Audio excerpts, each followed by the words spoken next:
Hello and welcome back to Cooking the Books with me, Gilly Smith, the podcast which tells the stories behind the food, linking what we eat to who we are. And this week, we're talking food identity, which regular listeners will know is my favourite subject.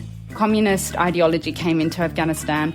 In response to that, there was this really fanatical sense of Islam that started to emerge, which was totally new for Afghanistan. Afghanistan's version of Islam, and a reason why it was so attractive to people all throughout the 60s and 70s, was it was a very gentle form of a philosophical Islam. Durkhanai Ayubi's book, Parwana, tells the story of her family's memories and recipes from her native Afghanistan, set against a sweeping history of a country ravaged by power plays and unwelcome international interference. You can find out how to access her recipes and the book at ckbk.com, the Spotify of cookbooks at the end of the show. But come with me now to what Afghanistan once was. For me as a child, an impossibly exotic land of hippies and Afghan coats, poetry and music, which almost overnight was thrust back into the dark ages by a Soviet takeover. Durkhanai, although only 7 months old when her family escaped, tells the story. The Afghanistan you're conjuring, that in the Western perception formed part of the hippie trail, and it was where people kind of went on these tremendous adventures on land right through to India, is an Afghanistan that, for my parents who were born in Afghanistan and who kind of spent their adolescence and their adult years throughout the 50s, 60s and 70s in Afghanistan, it was the golden era, the golden age that they grew up in. And, you know, obviously everything I kind of know about that time is through reading and through what my parents have told me. But, you know, it was very much a time when Afghanistan was experiencing or reaping the rewards of a few decades of its own kind of intellectual flourishing. The 1964 constitution in the country was kind of setting it on this trend towards democratization. It opened up education in the country. It was about kind of engendering greater women's rights and gender equality more generally. And it was a time of peace. It was a monarchic reign of about 40 years of the King Zayed Shah, which is when my mum and dad kind of grew up. And, you know, they kind of recount stories of peace, stability and prosperity. And not only that, like just a flourishing, a sense of cultural flourishing, a time of like picnics in this beautiful landscape, like kind of this backdrop of the Hindu Kush Mountains and this lush kind of green valleys and fertile plains where, you know, they would travel and they would go from one part of the country to another on day trips and have picnics along the way. And, you know, they had houses in the city in Kabul where they would spend summers, and then winters they would spend in like their houses in the countryside. And, you know, it was an Afghanistan that was kind of flourishing off the back of an era of this kind of nation building and cultural build-up that happened in the image of its own people. Afghanistan has this tremendous history of lots of different civilizations that have either passed through or stayed there for centuries and kind of left this imprint, this aura on the nation. So you've got this epic, beautiful landscape that obviously attracted so many people from all over the world, matched with this very rich, complex, interwoven culture that really brings together so many elements from all over the world in one place. But that was also really hospitable, that wanted to invite these people, these hippies, Yes. these people from all over the world to come in. It wasn't one of these countries that said, closed, you know, we see it as a very hostile place now, and you'll tell us why. But hospitality was at the core of its soul, wasn't it? Yeah, absolutely. So Afghanistan has a long history of hospitality, and it's something that is obviously the crux of what myself and my family do to this day in restaurants, and just the kind of all the rituals and traditions that surround cuisine. It's not just about the food. There's a lot of kind of an essence of invitation, of honouring your guests, of treating people like, you know, welcome into your home, into your space, that is really wound up in the food. And that's what you're describing. And, you know, that has a millennia-long history of being at the centre of these ancient Silk Roads where there were always people travelling through, and they were always welcome. You know, if they came in peace and goodwill, they were always welcome. And people, you know, there was so many exchanges of food, inviting people in, but also exchanges of ideas and philosophies and religions. And, you know, it's all part of the philosophical and intellectual history of the space that is bound into that culture of hospitality that is now expressed and very much a part of our food as well. Yeah. And we'll find out where those influences kind of find their way into the kitchen in your 4 food moments in a minute. But let's just kind of fast forward what happened by the time you left as a 7-month-old baby with your family. Yeah. So the 1970s were a pivotal time in Afghanistan. So the country basically was starting to have some sort of a split in its identity, because there was this influence of communism that was kind of coming into the country from the USSR, which it shares a border with, you know, to its north. And people in Afghanistan, you know, kind of rightly wanted change. They wanted kind of an end to monarchy, and people had studied and travelled abroad by this point and had seen, you know, how other countries seemed to be progressing alongside industrial revolutions and that kind of thing. And people wanted that moment of revolution and change to be happening in Afghanistan.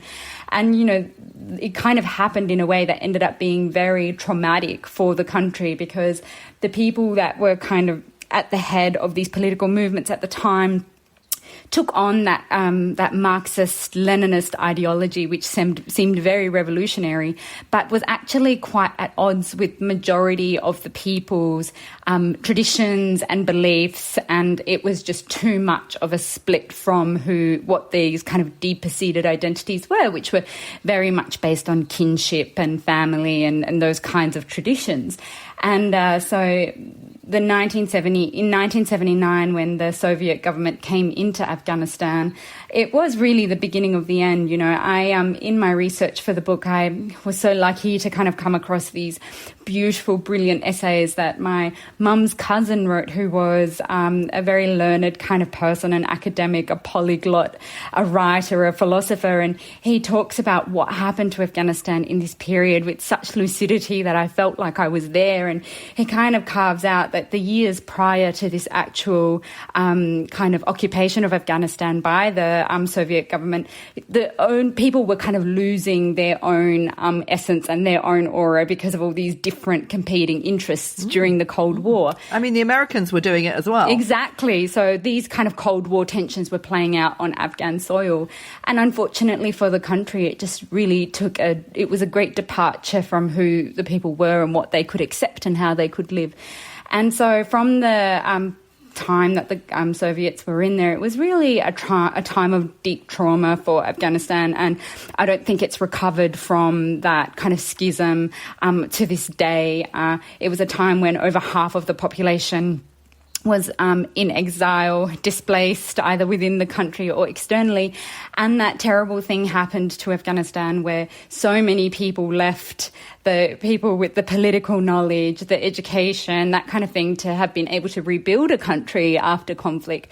They all left during the 70s and 80s, and my family was one of them, you know, because it was either stay and most likely, you know, face some really terrible consequences, life or death consequences, or leave and try to build a life for your family. And my parents were in a situation where they had 4 young children, and when it started to feel really dangerous by the mid-80s, and there was just a kind of heightened sense of paranoia, and people were missing, and there were all sorts of terrible events like kind of these mass killings and that kind of thing that were happening under the government's watch. Lots of people had to leave, and really that was the beginning. And your father of the end. was threatened. That's right.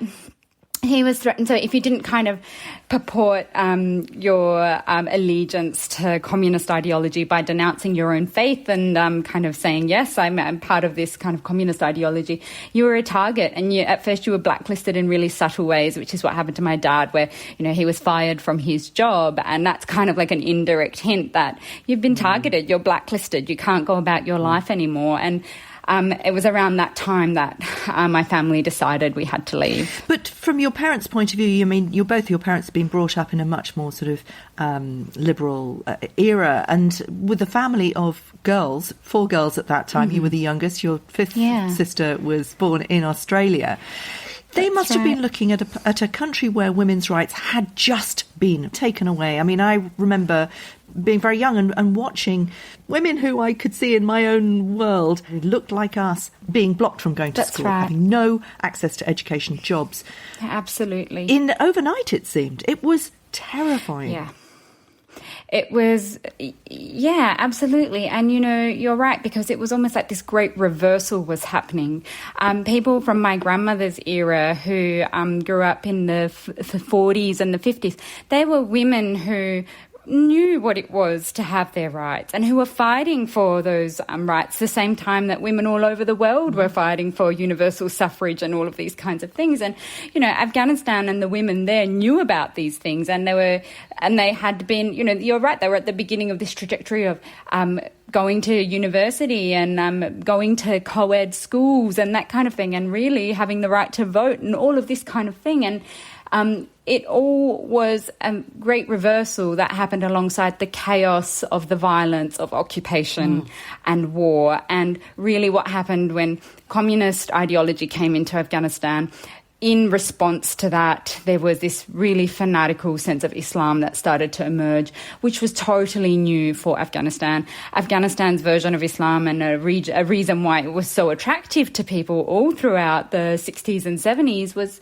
it was a very gentle form of a philosophical Islam. It was always tempered with these Sufi kind of ideologies. There's a long tradition of Sufism in the region, a real spirituality that kind of tempered any dogma. And there was a balance. People were Muslim and they adhered to their faith, but it was all done in balance with lots of other elements of life. And all of that was just kind of undone because of the fanaticism and the dogmatic ideologies that kind of crept into the country. Well, it didn't creep into the country, let's be clear. They were radicalised by the Soviet Union, weren't they? There was an active radicalisation process to destabilise the area so that there could be a power vacuum and that the Soviets could just hop into, and the Americans. Yeah, absolutely. That's right. And, it just, that very tragic thing happened to Afghanistan where it just became used by all sorts, by both sides of the conflict, because the Americans had a vested interest in playing out that Cold War far from home on a totally different kind of landscape and canvas. And it was Afghanistan. And basically the whole world more or less funded the Mujahideen, which eventually evolved into the Taliban and that kind of thing. And they were awash with weapons and money that came in from all over the world because the world was trying to fight communism and they were just doing it. And had been for a very long time. I mean, let's not let the British off the hook here. That's right. You talk about how the British referred to Afghanistan in the early 1900s and before as the Great Game. Yeah, that's right. That horrible colonial idea of, just let's take over a country and play with it. Yeah, absolutely. And so, back in the 1800s, at the height of British Empire, Afghanistan was not spared from that because it shared a border with India, and India was Britain's largest prize. And then you had Tsarist Russia, who was also kind of making kind of emerging as a superpower or a superpower itself. And for the people wedged in between in Afghanistan, it was violence and trauma again. Yeah. So you did flee. You managed amazingly to get out with your family intact. Most people didn't. And you were able, through a series of very fortunate incidents, to get to Australia and to Adelaide. Yes. So fast forward to where you are now, to Parwana, the family restaurant. I mean, what a story.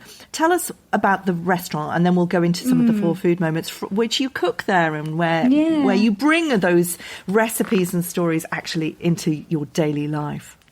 By the time my family had become migrants to Australia, we were living out this real duality that becomes part of, I think, nearly every migrant story, certainly in that first generation where it's a lived experience of leaving a country behind, which was, managing this kind of emotions of loss and hope, of kind of sorrow and joy, because we did escape and we did find peace and stability and safety and had a chance to start again. But, that was kind of always and to this day closely linked to everything that has been lost. But from that, we managed to forge something very life-giving for us.